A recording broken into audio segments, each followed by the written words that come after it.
What's up, quarantine world? I see you've made it to part three of Mike the Virologist. This time we're talking long term effects as well as some economic diplomacy issues. So, what are the long term? What are we looking at for like long term effects and damage on the body? It's bad in the lungs. I mean, I guess if you listen to some of the people who have it, some of the stories, the burning lung, I guess, is the worst when you have this. It's unbearable. I mean, there's different people have it to different degrees, so it's tough to say what anyone's um, results are. It is being found now in neurons too. They're finding it's going into your CNS, your nerves, and it can cause long-term damage to your nerves. When you look at SARS, for example, SARS was a little worse in terms of symptoms, signs and symptoms than this. SARS killed 10%, 9, 10, depending upon the numbers. Which SARS was lowers its R naught, right, and its ability to spread, which is why it wasn't as, for right on, example, right on. yeah. Yeah, exactly. SARS also wasn't contagious. Uh, and this is a tricky situation to talk about here. SARS had to be basically in its debilitating state to be very contagious. And it was very contagious, just like this virus. But you can walk, the difference between SARS and this is you can walk around for days and spread the virus without even having symptoms. You'll get symptoms later, or maybe you won't. That was not the case with SARS. When SARS came out, you had symptoms and you knew it. You were in the hospital. SARS put you under. And that was SARS's big Achilles heel, is that it hospitalized nearly all the people who were contagious, which is why we didn't have a bad outbreak. So it's really tough. They call it SARS-1 and this SARS-2 because they were both coronaviruses. Um, so SARS, when you look at the results of the people who had SARS, and that's probably our closest analog. We don't have 10-year out studies right now on this virus because it's right now. But SARS shows, I think it's a SARS, do you mean COVID one? so yeah, SARS-1, the SARS original one, SARS, the right? original SARS, SARS-1, the one that happened over a decade ago. right? Um, that virus, they've looked at long-term survivals of the people who had it, and an incredible percentage of them have diminished lung function. And I'm sure you've begun seeing this, where the people have for the rest of their life, as far as people know, unless they really start healing sometime after 15 years from having the virus, is they have diminished lung function. So even these people who did survive it, they have lifelong damage to their lungs. There was a paper that came out 2 days ago. I wish I had it, the figures, but they gave three-dimensional views, these renderings of the lung damage. It's horrific how much lung damage these people are suffering, and the majority of it's by their own immune system, it seems like. Yeah. So we're talking long-term, long lung damage, permanent scarring, permanent ability for your lungs to actually do what they do and absorb and distribute oxygen to your body. Yeah, yeah. Whoa. And imagine how many people are going to have that. It's not pretty. Yeah, before the herd immunity, they said a US UCSF, I think, was the first notes that I read about this, talking about 60%, upwards of 70% need to get it Yeah. before it plateaus and before we actually see a possibility for the extinction of this kind of virus, which is really incredible. I heard another professor at USC talk about the same thing. Um, they're going to need between 60 to 80% of people to be infected before this virus slows down, and hope. And as bad as it sounds, those 80% are going, or 70% are going to need to be infected to save the other 30. It Mhm. sounds like, if not this thing, if your antibodies diminish in 3 years without all those people getting in before getting extinct, this could come for round two.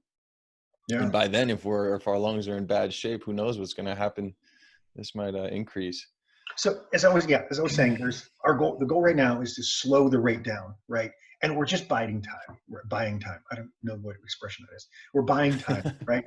So the idea is there's a whole bunch of drugs that are coming out, these antivirals that are coming out, and some of them showed some pretty good promise. They kind of fizzled out. Other ones are looking much better.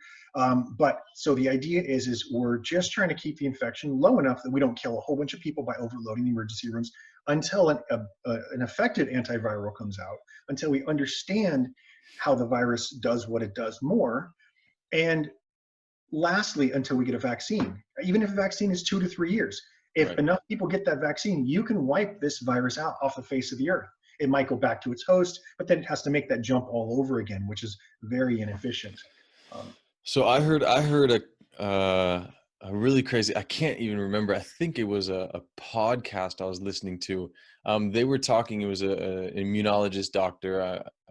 I believe from uh, either Stanford or again San Francisco. I'm not sure what it was, but they were actually talking about the actions our president took at the beginning of this virus, and everyone criticizes. Obviously, hindsight is 2020, but everyone was criticizing his response to the virus.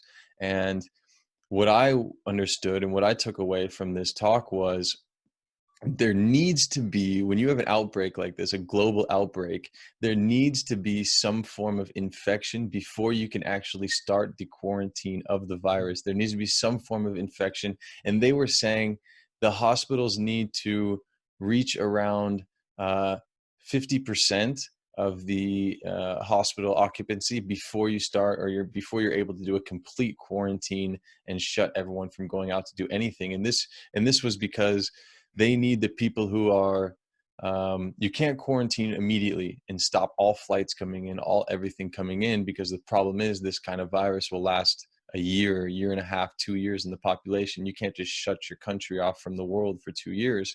That'll devastate an economy. mhm. But so it was going to come, it was bound to come here anyways. So the idea is that you let your population get it, and then once hospitals are reaching 50% or approaching 50% occupied by critical cases, then you imply quarantine rules, and then you imply drastic quarantine rules when they reach around 75%. And then you have like a trickle effect of people coming in to fill those last Mhm. 25% of the beds. But by then you also have people leaving, healed or recovered patients leaving as well. So you're able to fill the hospital up, um, while people are still leaving, and able to take care of this new influx. But you can't just cut them off immediately. That was my takeaway from it. And everyone seems to criticize, and we could all point fingers all we want and who it came from, who it didn't come from, but the fact is it's here now. Yeah. What are your thoughts on that? I was, because I was also on that boat, like, why don't we just shut off from the world? But we have all seen what happens, right? You shut us down, and our economy hits its brakes, and people can't pay rent. And Yes, I exactly. That's mean, very, yeah, I mean, what are we that could be supposed to do? worse. Yeah, that could be worse than the virus. I mean, if you shut, you don't want the prevention to be worse than the disease, right? So if you shut down all of these people's source to money, the problem is a lot of people are getting fired right now too, and they're Yep. losing their health insurance. Things like that. People can't go to the hospitals right now because they don't have health insurance, and so and people are losing their jobs. People aren't having any money to buy food with. I mean, this is a serious thing. This is starvation. You got a chance of dying if you starve. You got a chance of dying with the virus. I mean, these people are choosing to take the virus, and Yep.